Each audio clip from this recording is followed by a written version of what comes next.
बानी पीटीआई की आंखों के फॉलोअप चेकअप के लिए पेम्स अस्पताल मुंतकिली। बानी पीटीआई को इंजेक्शन की दूसरी डोज लगाई। एहतियाती तदाबीर और प्रोटोकॉल के तहत पेम्स और शिफा आई अस्पताल के माहिर अमराज चश्म और सर्जन की निगरानी में इंजेक्शन लगाया गया। प्रोसीजर के लिए बानी पीटीआई की रजामंदी हासिल की गई। प्रोसीजर से कबल तिबी बोर्ड ने तफसीली मुआयना किया। पेम्स अस्पताल के इलामी के मुताबिक बानी पीटीआई की ईसीजी और एको की रिपोर्ट नॉर्मल आई। अस्पताल में कयाम प्रोसीजर के दौरान और बाद में वाइटल मुस्तहकम रहे। जरूरी हिदायत और फॉलोअप मशवरे के साथ डिस्चार्ज कर दिया गया। एग्जीक्यूटिव डायरेक्टर पेम्स ने बानी पीटीआई की तिब्बी हालत तसल्ली बख्श करार दे दी।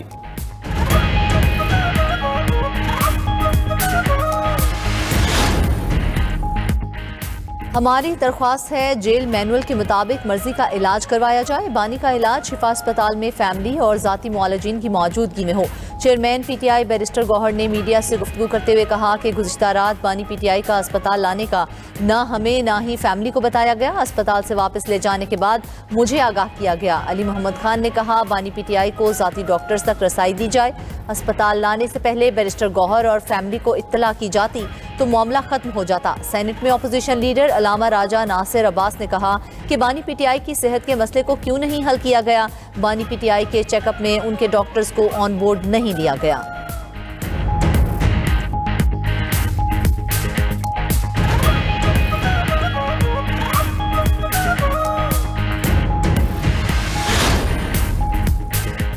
बानी पीटीआई की सेहत पहले से बहुत बेहतर है। रात उनकी मर्जी से लाया गया। आइन किसी कैदी को उसके मर्जी से किसी के पास चेकअप की इजाजत नहीं देता। वज़ीर कानून आजम नज़ीर तारड़ का सेनेट में बयान। वफाकी वजीर तारिक फजल चौधरी का कहना है कि बानी के दूसरे प्रोसीजर का अमल कामयाबी से मुकम्मल किया गया। मेडिकल टीम की क्लियरेंस के बाद बानी पीटीआई को वापस अडयाला जेल मुंतकिल कर दिया गया। बानी पीटीआई को तीसरा इंजेक्शन 24 मार्च को लगाया जाएगा।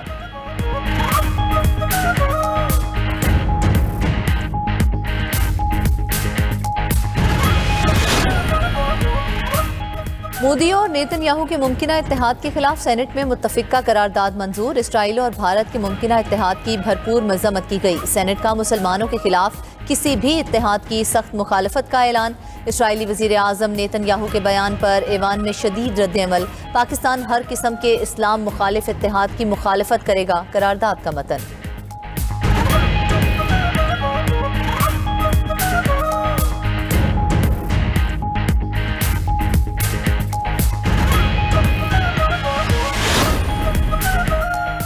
वज़ीर आज़म शहबाज शरीफ से कतर के वज़ीर ममलिकत बराए बैरूनी तिजारत की मुलाकात। फ्री कैन ने दो तरफा तिजारती और इक्तिसादी ताउन का जायजा लिया।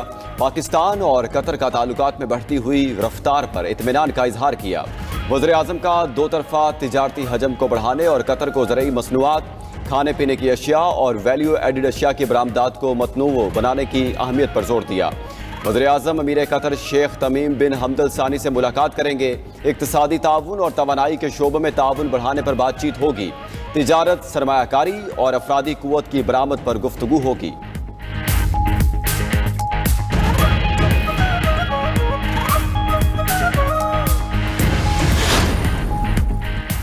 IMF का जायजा मिशन तीसरे शशमाही जायजे के लिए कल से पाकिस्तान का दौरा करेगा। हुक्काम वजारत खजाना के मुताबिक पहले मरहले में कराची और दूसरे मरहले में इस्लामाबाद में मुज़ाकरात होंगे। माली साल के पहले 6 माह की मुआशी कारकर्दगी का जायजा लिया जाएगा। आइंदा माली साल के बजट के बुनियादी खदोखाल, सूबाई और मजमूई मालियाती फ्रेमवर्क पर बात होगी। टैक्स रेवेन्यू के सिवा IMF के ज्यादा अहदाफ पूरे किए जा चुके हैं। IMF से टैक्स हदफ में मजीद कमी की दरख्वास्त ज़ेर गौर है। सालाना टैक्स हदफ में मजीद कमी की तजवीज़ और सुपर टैक्स से इजाफी आमदन का इम्कान है।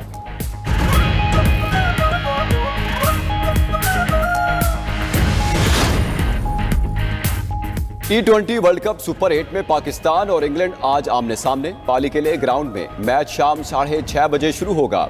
मैच के दौरान बारिश का कोई इम्कान नहीं। खिलाड़ियों की भरपूर बैटिंग, बॉलिंग और फील्डिंग मशकें। ओपनर साहिबजादा फरहान का कहना है कि इंग्लैंड के खिलाफ मैच की अहमियत का अंदाजा है। पाकिस्तान के पास दुनिया के बेहतरीन स्पिनर्स मौजूद हैं।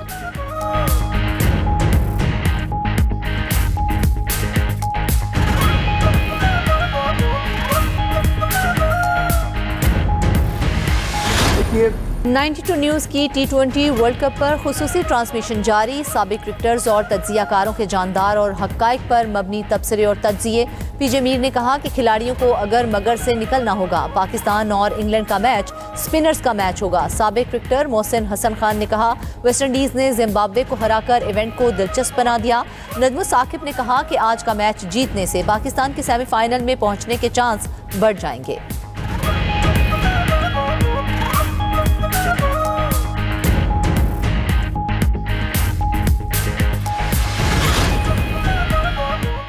सिंध काबीना ने गुल प्लाजा आतिशज़दी मुतासरीन के लिए 7 अरब रुपए मुआवजे की मंजूरी दे दी।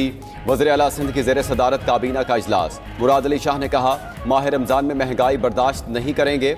अवाम को सरकारी निर्खों पर अशिया की फराहमी हर सूरत यकीनी बनाएं। वज़ीर आला सिंध का सख्त प्राइस कंट्रोल का हुक्म। असिस्टेंट कमिश्नर्स को फील्ड में मुतहरिक रहने की हिदायत। कराची की सड़कों की बहाली के लिए 8 अरब 53 करोड़ रुपए की मंजूरी।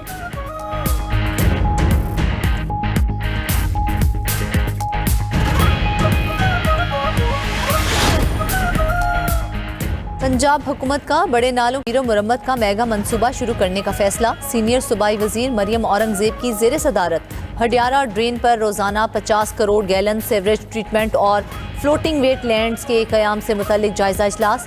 मरियम नवाज की पंजाब के सबसे बड़े सीवरेज मंसूबे का जामे मेगा एक्शन प्लान सालाना तरक्याती प्रोग्राम का हिस्सा बनाने की हिदायत। इजलास में रावी और चनाब बेसन के नालों को तरजीह देने की तजवीज़ पर गौर।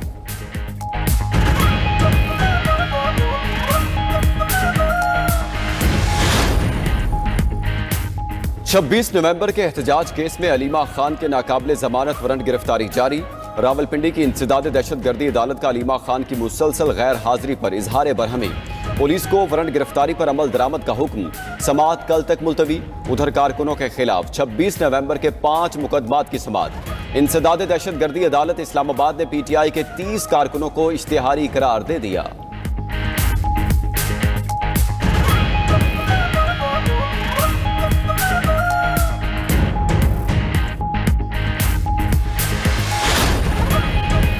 सुप्रीम कोर्ट में जायदाद की मिल्कियत और तकसीम के तनाज़े का केस। खैबर पख्तूनख्वा हुकूमत और मुहतसिब की अपीलें नाकाबिले समाअत करार देकर खारिज कर दी। तहरीरी फैसले में कहा गया कि जब निजी फरीकैन खामोश हैं तो हुकूमत और मुहतसिब क्यों अपील में आए। मुहतसिब जज है, फरीक नहीं। आला अदालतों में अपने फैसलों की वकालत नहीं कर सकता। मुहतसिब की हैसियत एक मुनसिफ की है, उसे गैर जानिबदार रहना चाहिए। खैबर पख्तूनख्वा हुकूमत इस जायदाद की वारिस थी, ना ही फैसले से उसे कोई ज़ाती नुकसान पहुंचा। हुकूमत और मुहतसिब को अपील दायर करने का कोई कानूनी हक हासिल नहीं। अगर जायदाद के असल दावेदार अपील करना चाहें तो उनका हक मुतासिर नहीं होगा।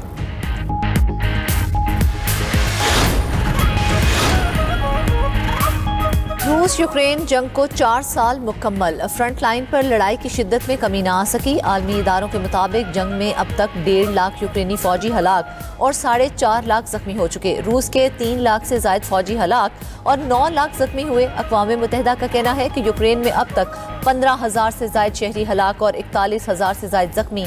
लाखों अफराद बेघर भी हुए। अमरीका दोनों ममालिक में सालसी की कोशिश कर रहा है।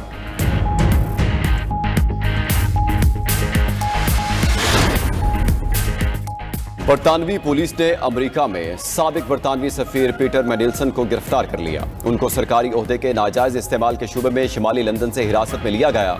बरतानवी मीडिया के मुताबिक पीटर मैनिल्सन पर 15 साल कबल अमरीकी मुजरिम जेफरी एप्स्टीन को हसास सरकारी मालूमात फराहम करने का इल्जाम है।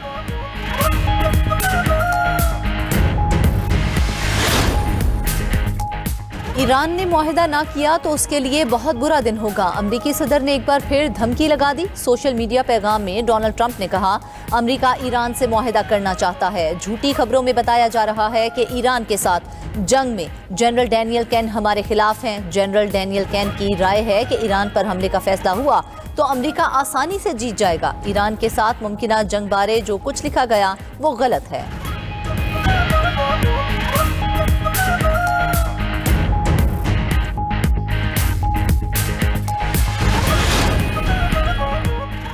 ईरान सरेंडर का मतलब नहीं जानता, खुद मुख्तारी की खिलाफ वर्जी कबूल नहीं करेंगे। तर्जुमान ईरानी वजारत खारजा इस्माइल बकाई का कहना है किसी भी जारियत का खिलाफ रद्दअमल देंगे। ईरान को तवील और थका देने वाले मुज़ाकरात से कोई फायदा नहीं। किसी भी एटमी माहदे के लिए ईरानी कौम के मफादात सुर्ख लकीर हैं। महदूद हमलों समेत कोई भी अमरीकी कार्रवाई जहरिया तस्वुर होगी। ईरानी फौज के कमांडर इन चीफ अमीर हातमी कहते हैं मुखालफिन के नाकाबिले तस्खीर होने के दावे झूठ हैं। अमरीका 20 साल तक वियतनाम में लड़ता रहा, इराक में भी उनके साथ ऐसा ही हुआ। ईरानी फौज अपने मुल्क का दिफा करना जानती है।